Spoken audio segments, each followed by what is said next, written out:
Nagkahiusa ang mga national government agencies, government-owned and controlled corporation, civil society organizations o mga business sector sa probinsya sa Agusan del Sur sa gipagayong duha ka adlaw nga orientation workshop sa pagpasabot sa EO number 23 series of 2021 nga gipakanaog ni Governor Santiago Cani Jr. o ang pag-institutionalize sa results-based monitoring and evaluation kon RBME approach sa lalawigan nga gisugdan kagahapong adlaw Abril 23, 2024 sa Provincial Learning Center Government Center.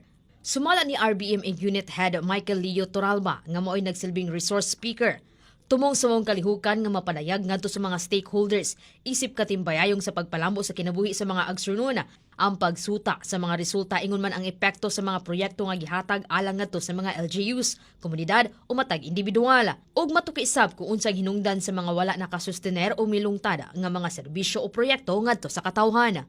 Mura ba siya lahi nga mga panlantaw regarding unsaon pag identify kini nga gimbuhaton. Ang atong gipangitaan ni karon is dili lang ang kadtong mga output nga mahatag every time nga naay projects nga ipadagan, kundi ang resulta sa mga projects ngadto sa kinabuhi sa mga tao or sa communities. It's just a simple lang in understanding kung sa DBI outcome na feel sa katawhan na atong reservation. Inanalan siya kasi. Sa maong aktibidad, gipaambit sab sa mga partisipante ang ilang expectations sa duha ka adlaw nga kalihukan.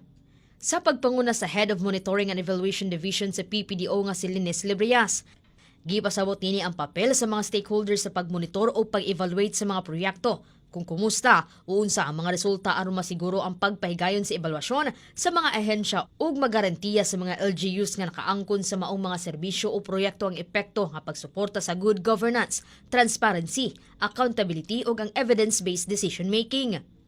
Sa mga projects manggod nga magmonitor nganha rataman sa kaning kung unsa ang output lang, no?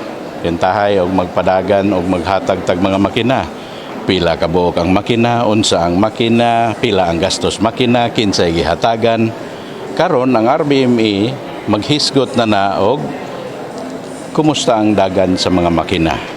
Lakip sa paghisgutan sa kalihukan ang Transforming Monitoring Practices pinagi sa RBME approach, pagpadayag sa Project Management Information System ug application and introduction sa Barangay Information System. Nahinaot sab si Governor Santi Cani Jr. nga mapalig-on ug mapalapdan pa ang aktibong partisipasyon o kooperasyon alang sa mga buluhaton sa pag-uswag ug mahawas sa kalisod ang lalawigan sa Agusan del Sur.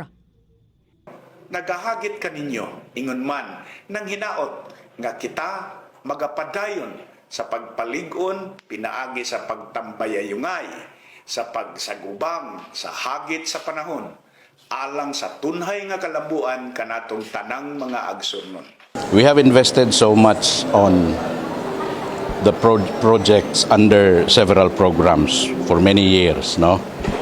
Somehow atong nasuta nga ubay-ubay ni ang wala mo sustener.